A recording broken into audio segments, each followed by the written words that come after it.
भैया एक बात प्रमाणित रूप से मान लीजिएगा कि यदि भक्ति आपके चित्त में प्रबल हो रही है, सामान्य है तो बात अलग है, लेकिन अगर वो बढ़ रही है तो जैसे जैसे भक्ति बढ़ेगी वैसे वैसे सेवा में रुचि बढ़ेगी। ठाकुर जी की सेवा में रुचि उतनी ज्यादा बढ़ती जाएगी। आज श्रृंगार ऐसा हो, आज सिंहासन ऐसा हो, आज प्रसादी ऐसी हो, आज वस्त्र ऐसे हो, आज माला ऐसी हो, इसमें दिन प्रतिदिन रुचि बढ़ने लगे। कई लोगों का कैसा होता है कि श्रृंगार से, सेवा से धीरे धीरे मन भरने लगता है। इच्छाएं अब ठीक है, अब इतना ऐसे ही बहुत है, इतना ही बहुत है, ऐसा होने लगता है। पर नहीं, दिन प्रति सेवा के प्रति और रुचि बढ़े और रोज ठाकुर जी से प्रार्थना करें, हम तो कुछ करते ही नहीं है नाथ, आप कृपा करो हम और सेवा कर सकें। ये चाकरी का भाव ठाकुर जी की सेवा में अन्य दिनों से ज्यादा बढ़ने लग जाए तो समझो कि ठाकुर जी आपकी भक्ति स्वीकार कर रहे हैं। और कहीं आलस आता है। हम अपनी बात बताएं आपको, बहुत ध्यान से सुनिएगा। कथा में हमारा मन होता है कि हर दिन हम कुछ नया कहें, हर दिन हम कुछ नई बात सुनाएं, हर बार एक ही विषय को कुछ नए तरीके से प्रस्तुत करें और इसी चिंतन में ही लगे रहते हैं।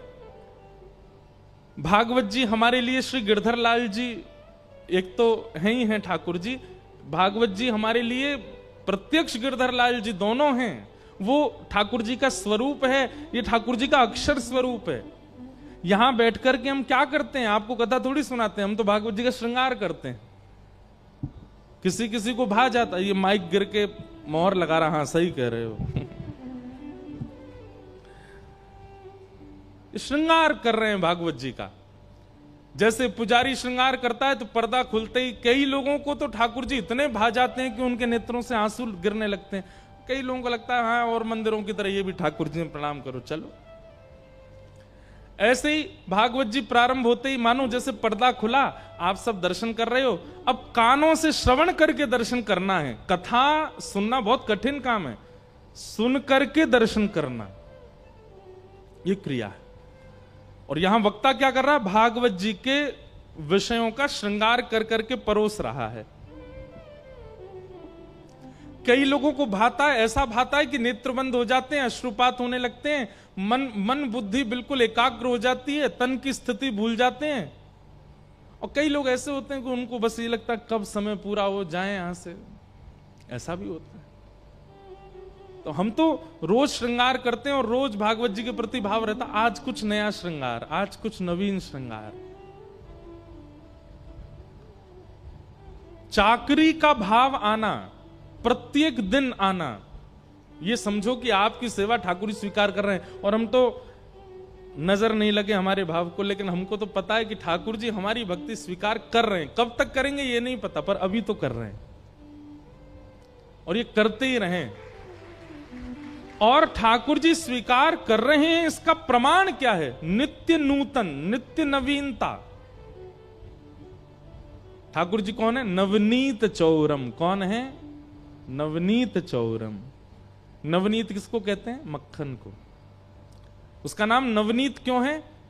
रोज नया जो मक्खन है उसी को ठाकुर जी चुराते हैं।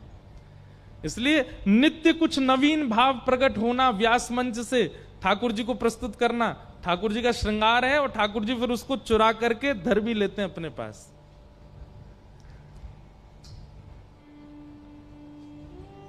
प्रेम का एक स्वरूप होता है बंधुओं, बहुत ध्यान से सुनिएगा। प्रेम का एक स्वरूप होता है, आपने अपने प्रेमी को कुछ दिया, उसने ले लिया, ये सामान्य है। लेकिन आपकी किसी प्रिय वस्तु को बिना आपसे पूछे आपके प्रेमी ने ले लिया तो कई बार आपको बड़ी प्रसन्नता होती है, अच्छा हमारी प्रिय वस्तु को ये ले रहा है। जैसे छोटे बालक होते हैं, वो पिता को या मां को जो बहुत प्रिय होती है चीजें, कभी कभी उसको खुद धारण कर लेते हैं या कुछ खुद अपने पास रख लेते हैं, खुद पहन लेते हैं, तो माता पिता कितने खुश होते हैं।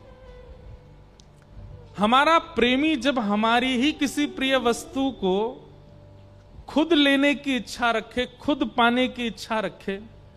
अब पत्नी को कोई वस्तु बहुत प्रिय है, कुछ उसको खाने में बहुत प्रिय है, और पति इच्छा प्रकट करे मुझे तो वो खाना है, तो पत्नी अपने आप खुश हो जाती है, तो मेरी प्रिय वस्तु है, इसको खाने का मन है। ठीक वैसे ही प्रिय वस्तु प्रेमी को देना सामान्य बात है, पर आपकी प्रिय वस्तु प्रेमी के द्वारा हरण कर लेना, यह विशेष प्रेम का स्वरूप है। ठाकुर जी चोरी करते हैं, ठाकुर जी लेते नहीं हैं। वास्तव में भक्ति तो तब मानो कि आप सामग्री बना रहे हो रसोई में और थाली में परोस के दे रहे हो, तो समझो सामान्य भक्ति है। पर आपने रसोई में सामग्री बनाई और बना करके आपने सोचा मैं 1 मिनट थोड़ा हाथ धो करके आऊं, इतने में तो चोरी करके भाज गए, तब समझो कि हाँ ये विशेष भाव हुआ। आज ठाकुर जी खुद हरण कर रहे हैं, हमारा हरण ही नहीं करते ठाकुर जी, हमको देना पड़ता है उनके आगे, ले जाओ ठाकुर जी, रख लो ठाकुर जी। भक्ति ऐसी करो बंधुओं, सेवा ऐसी करो कि ठाकुर जी चोरी किया करें। चोरी कैसे? जैसे आपने सोच लिया कि मुझे ऐसे श्रृंगार करना है, आज ये माला धराएंगे, ये हाथ में कड़ूला धराएंगे, ये पाजेब धराएंगे, ऐसे कुंडल धराएंगे, ऐसा मुकुट धराएंगे, सब निकाल करके आपने रखा। आपको याद है कि आपने सब रखा, और श्रृंगार करते करते देखा उसमें से कुछ गायब हो गया, नहीं मिल रहा है। ये जो भाव से सेवा करते हैं ना अपने घर में, उनके साथ ही होता होगा। पूरी सामग्री निकाल ली, फिर भी एक गायब हो गई। खूब ढूंढेंगे, आप खड़े हो जाएंगे, कपड़े झाड़ेंगे, नहीं मिलेगा। आधा दिन निकल गया, सोच ही रहे कहां गया, रखा तो यहीं था। तभी पता चला ठाकुर जी के सिंहासन के बगल में ही रखा था। क्यों? ठाकुर जी ने चुरा के धल लिया था अपने पास, भीतर धल लिया था। कभी ऐसा होता है? सबके साथ नहीं हो सकता। जो बहुत भाव से सेवा करता होगा उसके संग होता ही होगा। ठाकुर जी चोरी कर लेते हैं। कुम्मन दास जी के साथ होता था, गोविंद दास के साथ होता था, गुसाई श्री विठलनाथ जी के साथ होता था, ठाकुर जी खुद चुरा लेते थे। तो चाकरी का भाव आना, सेवा का नित्य भाव आना कृपा है। तो इंद्रद्युम्न राजा रोज सेवा करते थे जगन्नाथ जी की। एक दिन जगन्नाथ जी प्रसन्न हो गए और प्रसन्न होकर के इंद्रद्युम्न राजा से बोले कुछ मांगो, तुम्हें कुछ देना चाहता हूं। इतने में पत्नी आकर के भी बैठी, तो जगन्नाथ जी बोले तुम भी मांगो। वैसे तो ऐसा होता है कि दंपति एक वरदान मांगे, लेकिन तुम दोनों अलग अलग मांगो, जो मांगोगे सो दूंगा। इंद्रद्युम्न राजा ने नेत्र बंद करके क्या मांगा, ऐसा आश्चर्यजनक मांगा जगन्नाथ जी से। वो कहता है कि हे नाथ, ऐसी कृपा करना मेरा वंश वर्धन ना हो, मेरा वंश बस मुझ तक ही रहे, मेरे बाद कोई हो ना। जगन्नाथ भगवान बोले इंद्रद्युम्न राजा, ये कैसा वरदान मांग रहे हो? सब लोग अपना वंश आगे बढ़ाना चाहते, तुम कहते वंश ही ना बढ़े। इंद्रद्युम्न राजा बोला कि नाथ, मुझे भय है कि जैसा प्रेम, जैसी भक्ति मेरे चित्त में आपके प्रति है, कहीं मेरे बच्चे, उनके बच्चे या कालांतर में जाकर के उनकी पीढ़ी में अगर वो प्रेम नहीं आया तो लोग बाग क्या कहेंगे, ये बिल्कुल जगन्नाथ जी से प्रेम नहीं करते। कौन है? बोले इंद्रद्युम्न राजा का वंशज है, तो मुझे बहुत पीड़ा होगी। मेरा जैसा प्रेमी मेरे वंश में होगा इसकी मुझे गारंटी नहीं है, इसलिए मेरा वंश बढ़े ना, यहीं रुक जाए, मुझ पे ही अंत हो जाए, ऐसी कृपा करो। जगन्नाथ जी बोले वाह भैया, तुम्हारे प्रेम की हम बलिहारी, कैसा वरदान मांग रहे हो। ठीक है, तथास्तु। मन ही मन मांगा था, बोला था नहीं। बगल में पत्नी बैठी थी। जगन्नाथ जी ने कहा तुम मांगो, क्या चाहिए? पत्नी ने वरदान मांगा कि मेरी जैसी भक्ति करने वाला, सेवा करने वाला आपका सेवक और हमारा एक पुत्र जन्म ले। जगन्नाथ जी सोच में पड़ गए, अब क्या करें। पति कह रहा है कि वंश आगे ना बढ़े, पत्नी कह रही है एक बालक हो जाए। इंद्रद्युम्न राजा अपनी पत्नी पर नाराज हो गया, तुम महाप्रभु जगन्नाथ जी से संतान कैसे मांग सकती हो, तुम संसार की वस्तु मांग कैसे सकती हो महाप्रभु जी से? अरे तुमको जो रुचिकर लगा तुमने मांगा, मुझे जो रुचिकर लगा मैंने मांगा। एक संतान तो चाहिए। मां को तो तभी सुख मिलता है, ब्याह के बाद उसको इच्छा होती है कि मेरे गोद में मेरा बालक हो। महाप्रभु जगन्नाथ जी बोले, तुम लोग झगड़ो मत, मेरी टेंशन दूर करो। दो अलग अलग चीजें मांग रहे हो, तुम कहते हो संतान ना हो, ये कहती है एक संतान हो, कैसे होगा पूरा? इंद्रद्युम्न राजा बोला, आपको मेरी बात माननी पड़ेगी। गुंडीचा बोली, नहीं नहीं मेरी बात माननी पड़ेगी, भात दाल तो मैं ही बना के लाती हूं आपके लिए। महाप्रभु जी बोले, अच्छा रुक जा रुक जा रुक जा, हम तुम दोनों की इच्छा पूरी करते हैं। बोले क्या? इंद्रद्युम्न ने मांगा कि उसके संतान ना हो, नहीं होगी।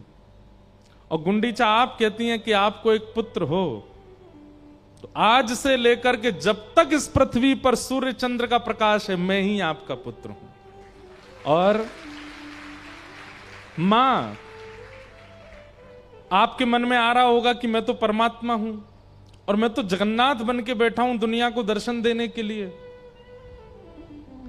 और भगवान जब दर्शन में ही व्यस्त हैं तो मां को समय कब देंगे?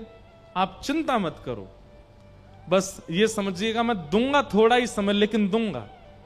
साल में हर साल अपने जन्मदिन, ठाकुर जगन्नाथ जी का जन्म उत्सव कब आता है? स्नान पूर्णिमा। स्नान पूर्णिमा के 15 दिन बाद रथ पर बैठ करके मैं स्वयं आऊंगा गुंडीचा आपके स्थान पर, और वहीं आपके हाथ के दाल भात खाऊंगा, आपके हाथ का रसगुल्ला पाऊंगा। आप जैसे एक बालक की तरह प्रेम एक बालक को मां करती, वैसे मुझे प्रेम करना, और 10 दिन जितना मुझसे होगा मैं आपके पास रुकूंगा। वहां मैं परमात्मा नहीं हूं, पर ब्रह्म नहीं हूं, वहां मैं आपका लाला हूं। आप मुझे लाला की तरह प्रेम करना, और फिर जब आपका मन पूरा हो जाए, मेरे से प्रेम हो जाए, दोबारा रथ में बैठ के फिर यहां आ जाऊंगा।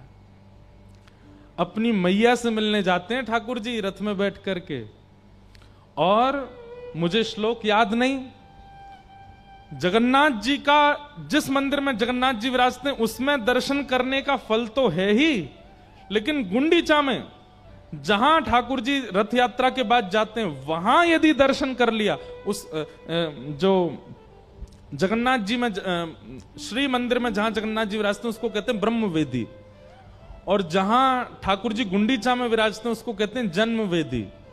ठाकुर जी का जन्म उधर ही हुआ, श्री जगन्नाथ जी का। ठाकुर जी का उधर दर्शन करना, उसका कितना कोटि गुना फल होता है, उसका वर्णन नहीं किया जा सकता। यहां ठाकुर जी को परमात्मा मान करके देखना होता है, और गुंडीचा जब ठाकुर जी आते हैं वहां ठाकुर जी को लाला मान करके देखना होता है। ऐसे महाप्रभु श्री जगन्नाथ जी। रथ यात्रा जिन भी नगरों में होती है वहां ये निश्चित होना चाहिए। कई जगह क्या होता है, मंदिर से निकले ठाकुर जी, घूम के फिर मंदिर ही आ जाते हैं। रथ यात्रा वैसी ही होनी चाहिए जिस कारण से होती है। मंदिर से ठाकुर जी निकले और एक स्थान कोई नियुक्त होना चाहिए, वहां ऐसा भाव होना चाहिए कि यहां ठाकुर जी की मैया विराज रही है, कोई एक माता नगर की या कोई भी एक मैया के रूप में वहां विराजे, वहां ठाकुर जी जामे, वहां ठाकुर जी विराजें। 1 घंटा 2 घंटा 4 घंटा शाम तक ठाकुर जी वहीं रहें, वहीं भोग लगे, वहीं शयन करें, और फिर वहां से फिर लौट करके मंदिर आवे। रथ यात्रा का ये क्रम होना चाहिए। ऐसे महाप्रभु हमारे अत्यंत प्यारे दुलारे श्री जगन्नाथ जी को बारंबार प्रणाम।